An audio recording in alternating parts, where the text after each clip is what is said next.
Welcome back to the Ignore the Template podcast, the only FPL podcast on the entire internet, hosted by me. My name is Devin, and today we're reacting to Gameweek 30. However, there's this sneaky little blank game week coming up. So while I will be reviewing Gameweek 30, we're going to be taking a little sneak peek into Gameweek 31 because there is the blank, and I know a lot of people are trying to figure out what the hell are we going to do. So while I don't have the data yet prepared because I'm recording this on Monday right after the Brentford Wolves match went off, I'll be compiling the data soon, and then on the next episode we'll be doing a deep dive into the statistics of the best players for blank Game Week 31. We'll do a little bit of analysis, a little more gut reaction though, a little more from the hip. But let's dive into it. Let's see how I did, because I'm kind of surprised. I'm outside of the top 50K purgatory, and I have arrived in the promised land, aka 38K. So slight increase for me. Let's take a look how it broke down.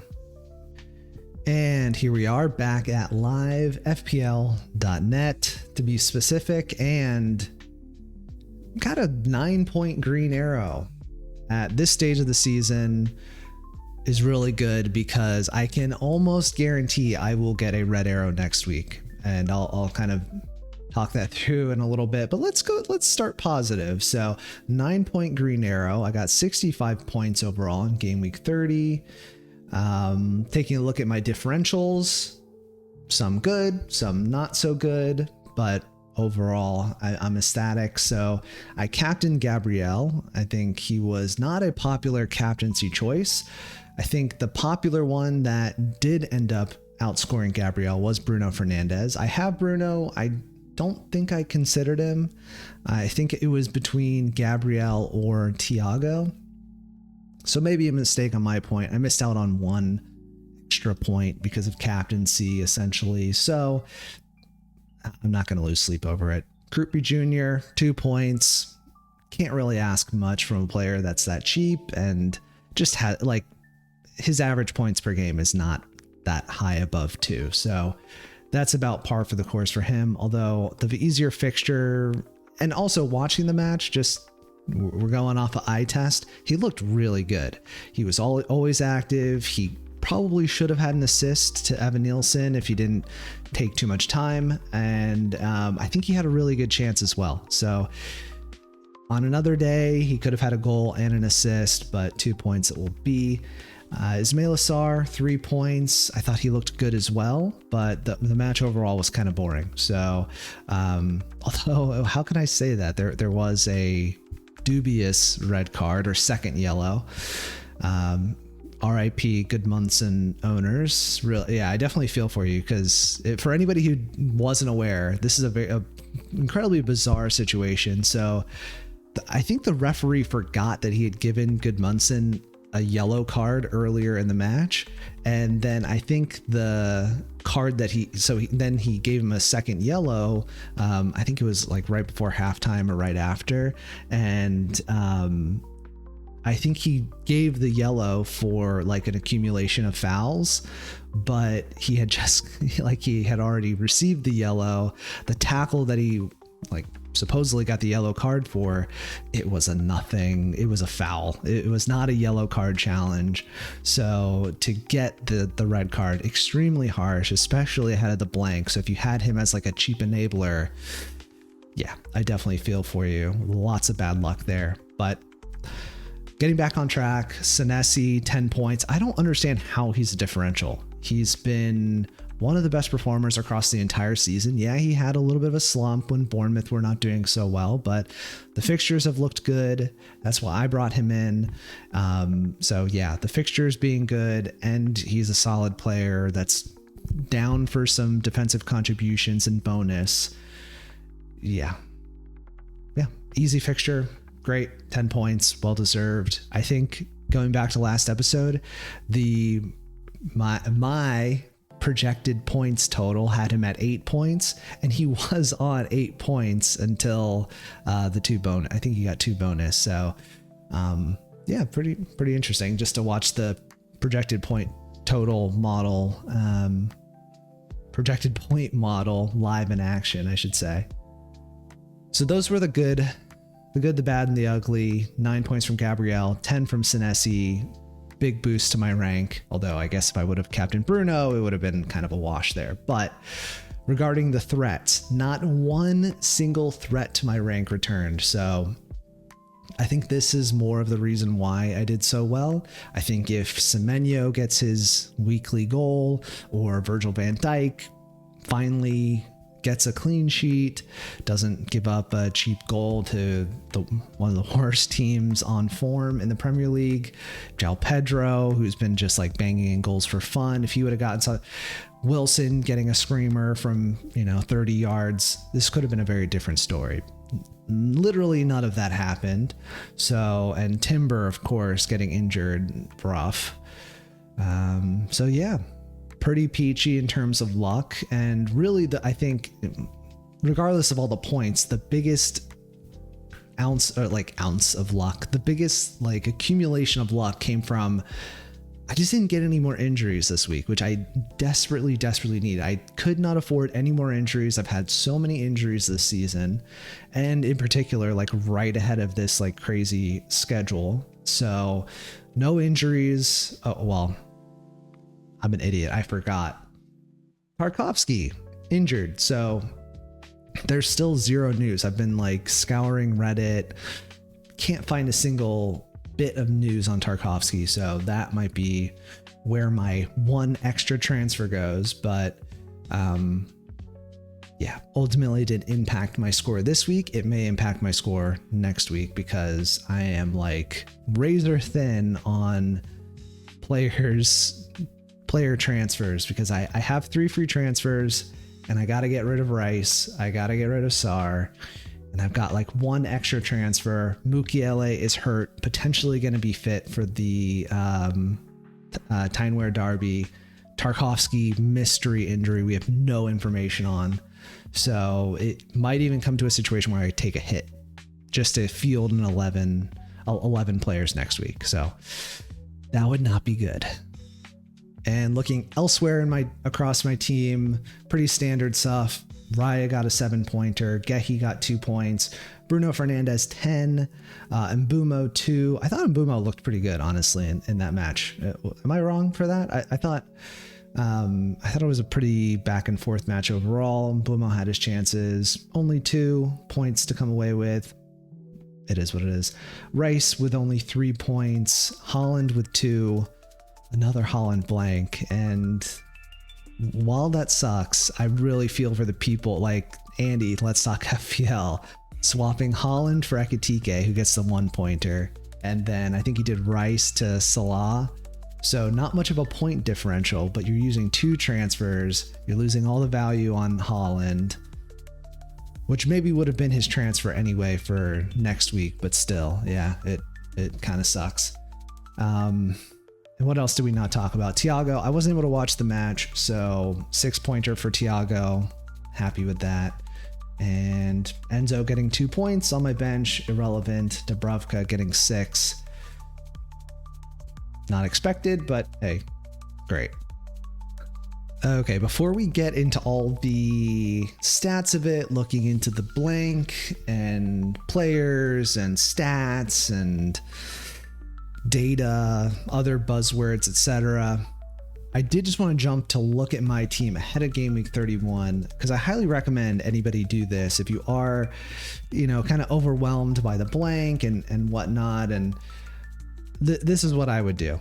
Go to fpl.team, throw your team ID in there, which I'm sure there's a tutorial on how to look that up. They probably provide one as well, but do that. And then you'll see your team with all the blankers, and move all the non-blankers in.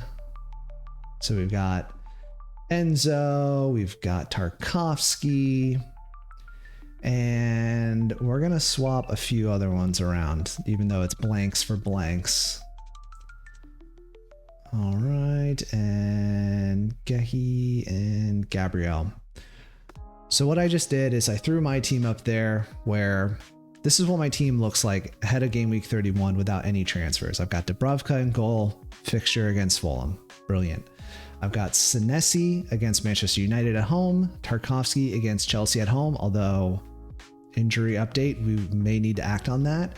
Mukiele against Newcastle away, not an ideal fixture, and might be injured. So that might be another transfer as well. Declan Rice blanks. I'm definitely moving him on because for a few reasons. Holland, Gabriel, and Gehi, I all have more money built up in them. And I also think that, well, for one, I'm going to compartmentalize this thought for later, but got more value built up in them. And I think they've got better fixtures, and I think they're better players I want to keep longer term.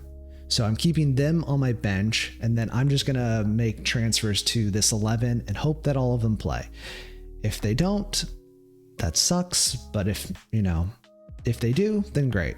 And I probably am not going to hit the heights of a lot of other teams that are going to be free hitting or wild carding or doing other chip strategies. I'm just trying to get through this game week so I can set up 32, hit my wild card, 33, probably going to bench boost, as I've been talking about on several other videos, podcasts, whatever. Okay, so Declan Rice definitely has to go. Has a blank. Bruno Fernandes against Bournemouth away. I think it's a good fixture. I'm probably going to captain him. Just, we're speaking off of gut reactions at the time being. Bruno Fernandes, Bournemouth away, I think is a good one. Enzo against Everton away. I love it, but he hasn't been playing very well. And Bumo against Bournemouth away, same thing. Ismail Assar also has to go. So I have no money built up in him. I've actually lost money on Rice. So there's no, I don't have money built up in them. Not that value even matters, as has been the main theme of this podcast this year. But those two almost certainly have to go. Thiago against Leeds away. I don't think that's a great fixture, if I'm being completely honest. Leeds have been brilliant at home. And then we have Krupi Jr., Manchester United at home. If he got 2 points, that would be great. I'm not expecting anything more than 1 point, if I'm being completely honest. But once the wild card hits in game week 32, once I get past this nonsense, then the doors are completely open to a completely new team. So there's a high likelihood I'm not going to have Mbumo. Obviously, I won't have Sar unless they double in 33, sorry. Rice will probably be gone as well. I don't know. There's going to be a lot of new players. Tarkovsky's definitely going to be gone. Mukiele, I would like to keep. Raya will probably be gone as well. But these are just initial thoughts. I'll flesh it out more. Now, onto that compartmentalized thought I had. There is a small, very small chance that Manchester City and Crystal Palace do not blank. In which case, the only transfer I'm probably going to make is Rice out. And even that, I might just hold on to him. And then I could probably roll. So the conditions that would need to be met in order for that to happen, which again, it's a very, very small probability, but on the off chance that Man City and Crystal Palace still have a match, I can field a full 11 without having to pull my hair out. And the way that would happen would be Man City would have to go out against Real Madrid in the Champions League, what are they, quarterfinals, whatever, which is pretty likely. They're down 3 goals. They're playing at home, but they have to overturn a 3-goal deficit is going to be rough for any team, and you're playing Real Madrid. So they are probably going to get through. Real Madrid are probably going to get through in that one. So that's pretty likely. What's somewhat unlikely is that Crystal Palace would also have to go out. And they are currently tied. So I think the score between them and I don't even know who they're playing in the Conference League, if I'm being completely honest. Apologies to fans of that remote team, but I think it's 1-1 or it was a 0-0 in the home leg. So they have to go away and win, which may make it more difficult, but at the same time, you're probably backing Crystal Palace to get through that tie. So if that were to happen, I think it's almost impossible that the City Crystal Palace match would be rearranged to 31. But I think there's maybe also some other conditions about, I don't know, like, and what makes it all the more complicated is that we're in 30 right now. So, or I guess we're entering into 31 right now. They would have to like announce this maybe preemptively before they go out, because Palace play on Thursday, I think it must be, and Man City, I can't remember if they play Tuesday, Wednesday, but the turnaround would have to be like lightning quick. And yeah, maybe they can play at the very end of the game week, because I think is it internationals next?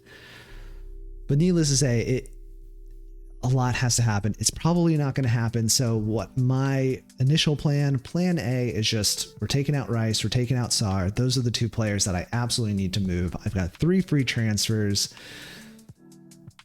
Potentially have to take out Tarkovsky, potentially have to take out Mukiele just to field a team. So that would mean I potentially have to take a hit. But there are some players that I think are maybe not nailed on for a clean sheet if I were to swap out those defenders, but I would take a bet on them getting a clean sheet, clearing the 4-point hit amount that I would need to justify the move for a 1-week punt. So that's something I'm definitely entertaining. If you are in a similar position where you've got a similar amount of transfers, similar amount of players you got to take out, or something in between, fewer players that you have to take out, fewer free transfers, more players than you take out, you get what I'm trying to say. Basically, I would just try to organize the team in such a way that you can figure out who you actually have to move on and who are the best players to take out, because that's kind of where I'm at right now. I feel pretty solid about Rice, Sarr leaving the team, and then barring any injury news, that's about it. And just as a reminder for the YouTube folks, this is what the current spreadsheet looks like from Ben Crellin. So Arsenal missing out, Crystal Palace missing out, Man City missing out, and Wolves missing out of a fixture in Game Week 31. So looking at the targetable fixtures, we've got Villa playing West Ham, Bournemouth playing Manchester United, Brentford playing Leeds, Brighton, Liverpool, Burnley, Fulham, Chelsea, Everton, Chelsea, Fulham, Burnley, Leeds, Brentford, Liverpool. Yeah, I've probably already repeated all the fixtures by now, but you get the idea. And honestly, I'm not seeing like a super standout fixture, and here is why. If you go to fixture difficulty rating, it's not mine. I'll go through my fixture difficulty rater for Game Week 31 when I get the stats produced and updated. But looking at Fantasy Football Hubs, this is not a paid promotion, by the way. I just want to get someone's idea of what they think a rough fixture difficulty rating was for 31. And ignore this because right now the Palace Man City match is not in 31. They're saying the easiest 2 fixtures or 3 fixtures would be Aston Villa versus West Ham, Newcastle versus Sunderland, Fulham versus Burnley. Now, I would probably agree about the Fulham versus Burnley, because Burnley, again, as I've said throughout the entire season, they are the worst team statistically, despite Wolves being below them, which I'm not even entirely sure if that's still the case, because Wolves been picking up them points. Then going to the other ones, Newcastle, Sunderland, derby match. I don't know if it's as simple as Newcastle have been really good at home and Sunderland have been really poor away, and just going for Newcastle players on that one. I think it's going to be unpredictable. Likewise, Aston Villa playing West Ham. Yeah, West Ham have not been good, but in the form table, West Ham have actually been a lot better than Aston Villa. Villa have been terrible. Let me take a peek at this is what the form table is over the past 5/6 fixtures, because yeah, Arsenal and Wolves have played an extra match. Aston Villa are 17th in the form table with only 4 points. They've lost their last 3, drawn 1 and won 1. And West Ham likewise have drawn 3, won 1, lost 1. So And I think West Ham have probably had the more difficult fixtures on paper. I'd have to check that, but from my cranium, that is what I'm thinking. Sunderland have been in free fall. So would I back Aston Villa players? Will I be bringing them in for this blank? Probably not. I don't think that's a targetable fixture. I think Fulham playing Burnley is probably the best like differential in team strength. Yeah, I was going to go to some XG nonsense, but let's just stick to the form table. Apart from that, I'm not really loving any of the fixtures. I think Liverpool Brighton is not a bad one. I think Liverpool have actually been better away, it feels like. That's from the gut. Again, haven't had a chance to review the stats, but I would probably back Liverpool to win that match. And because Brighton come out and they actually attack, I think Liverpool could tear it up in that fixture. The difficulty is, as we saw, there is rotation. They have to get past Galatasaray in the Champions League. So they're going to be prioritizing that. I don't know if that means that players get too tired, injured, whatever in that one, and then they're not fit for Brighton. But that's why I'm holding on to my transfers. I will not make an early transfer this week. It's too important. It's too easy to mess up, and there's just no room for error. So I'll be holding on to my transfers till the very deadline, probably getting as much news as possible, and then we'll evaluate. Once I've got the stats, we'll take a look, and we'll see who has the highest projected point total based on the stats. Because off of the gut, I'm saying probably Fulham players are something to go for, just because I think that has the highest team strength differential, and Fulham has some decent assets. Wilson, as much as I've clowned him, he still has like better underlying stats than I think a Rodgers, who has also done well and has been a good pick. And Burnley are just so bad. So you're banking on there being a few goals in the Burnley net. Yeah, those are my thoughts. Yeah, a bit schizophrenic, but yeah, I'm going from the gut. I don't have the stats in front of me, so this is what I'm thinking for blank Gameweek 31. Fulham players, maybe Liverpool players, maybe Newcastle, but Newcastle is a tricky one. Yeah. Okay, I take it back. I want to look at some stats. So I'm on understat right now. I'm going through the EPL expected points table. So the points based on if the underlying data were predictive of the actual points. So top of the league, Arsenal, followed by Man City, followed by Liverpool. That's surprising because they're actually fifth in the table. Then Manchester United, so a slight overperformance, I guess. Then Chelsea, Bournemouth, Newcastle. So Newcastle probably doing better than the table actually suggests. And interestingly, Sunderland are third bottom. So, and they've been very poor recently. They haven't been very poor. They have been poor relative to their early season form when they were much better defensively. I don't know if that's all down to Mukiele and Roofs being out, but they have not been the same team in recent weeks. They've looked a lot more vulnerable defensively, which was their biggest strong point, I think, early in the season. So this is swaying me a little bit. Maybe the Newcastle players are to go for, like a Malik Chia, maybe, or Gordon, who's been in better form recently. Voltamessi, I don't know. I'm not moving any forwards, obviously, so it would be down to midfielders and potentially defenders. Where's Aston Villa in this? Oh my good God.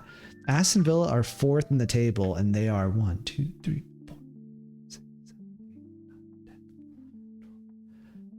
10. Live counting. They are 13th in the expected points table. They have overperformed by 14.5 points. Christ. Oof.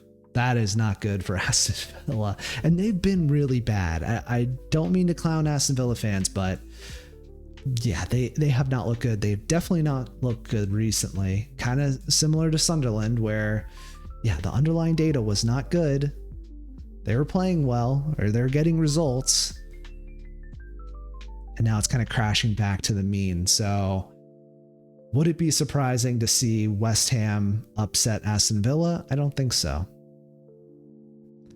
And let's finish the pod today by taking a look at the free hit team that went up against the official FPL scout team, which the official FPL scout team is ahead of me. This team, this rotten, disgusting team, got 53 points, which was pretty poor, honestly. Then we'll take a look at my team that I put together. Not that. This was my free hit team, this beautiful, sexy, electric team. This team got 76. So my team won this week, so I'm no payout for the mini league leader of Gameweek 30. But as you've all come to know, this is such a crapshoot. This week was good for me. I think on balance, the team looked a lot better than the scout team. This just did not fill me with confidence. But yeah, a lot of things went my way, and it was a big win. 76 points to 53 points. This team ended up doing very well. Dango getting 8 points. Lacroix, I think, got 9 points. Senesi with 10 points. Petrovic with 6. And their team just had nothing. They had the Bruno captaincy. They had Gabriel. And that was it for returns. Oh yeah, Thiago, but I also had Thiago, so it was a wash there. So that was it. That was the competition. Fortunately, no payout this week, but I do suck at FPL, so count on there being a payout in the near future. Oh, and before I wrap up, I did want to touch on this. I'm going to flesh it out more in the next episode, but this was brought up on the Discord. I thought it was a brilliant point. And essentially it's talking about alternate strategies to handle the blanks and the doubles. And I want to give this a little bit more thought. I want the data to inform my decision on this one, because the point was very valid. The doubles are rubbish. They are not great doubles. They're not something that if I were to concoct in a lab the perfect doubles to optimize the points, those fixtures are not what I would be putting together. I think you basically have one okay fixture, one rotten fixture for every single team that's possible or probable to double, likely or possible, according to Ben Krellen's spreadsheet, aka the orange and blue ones. I think actually Liverpool have a pretty good set of fixtures, although one of them is a derby match against Everton away. Never easy. So maybe I even take that back. I think you basically have at least one rotten fixture for every single team that doubles. So I'm thinking, I just wanted to throw that out there before we wrap the podcast, because that is on my mind. I'm still probably just going to go with the standard strategy of get through 31, wildcard 32, bench boost 33, free hit 34, and then just ride out into the sunset until 38 and hope that my team has enough points to get, I would like top 10K, but that's probably not on the cards. And between now and when I hopefully have a fully formed thought process on this, I hope we have some more information, because more intel on the doubles and the next blanks, the big blanks, would be informative, because I guess there is a world in which this blank game week is not actually that bad to manage with transfers, and in which case you could potentially use your free hit, or I don't know. There's not a whole lot of information. The thing that is really potential here is if Man City double and have a home game against Brentford and Crystal Palace, game week 36, where potentially they're out of the Champions League. Carabao Cup's already done. If they have a sniff at the league title at that stage, maybe they find some form in their pockets and go to town there. Are those two home? How can that can't be possible? I don't think okay. There might be an error. I don't know if those are two home games. I thought the capital letters meant home game, but obviously that cannot be the case. Crystal Palace cannot have two home games while Man City also having two home games. In the double, they play each other. They can't both be home. But regardless, that one could be a good one. Would it be free hit? No, because there's probably not a whole lot. Like there's probably at max, it's according to this chart, 4 teams doubling, but triple captain on that week could be a lot better than triple captain in 33. Because 33 does not look that great. Okay, that is all I have for you at the time being. Hopefully, well, I'm putting a time limit on it. By next podcast, I'll have something more fleshed out about alternate chip strategies, and I'll probably throw in some variation of if you only have X chip or if you have all of your chips, or all of that. I'll run through all the scenarios. Next podcast will probably be a fuller one, just because there's finally actually something to talk about with the blank and the doubles, and this is probably the most playing that's going to go into this second half of the season, or maybe the entire season overall, because we just haven't had something that creates any type of limitation or chance at advancing in the rankings like this. So I wish it was a little bit more optimal, quote unquote, on paper, but a double's a double.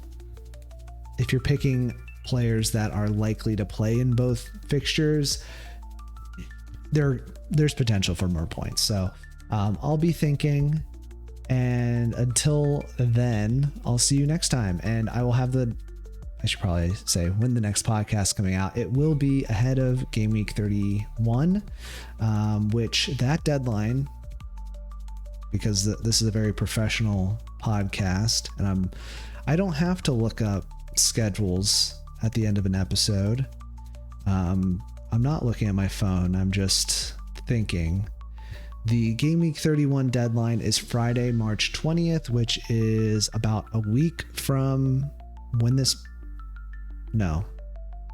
3 days from when this podcast will come out. So, gosh, I for some reason I thought we had an extra week. That is wrong. Okay. Next podcast will probably be out on Thursday morning, which means I will record on a Wednesday, which means I have 2 days to think about this whole chip thing. And I wish we had more information, but here we are. All right. I'll shut up and I'll leave you guys. That was enough rambling. I'll see you next Thursday. Bye.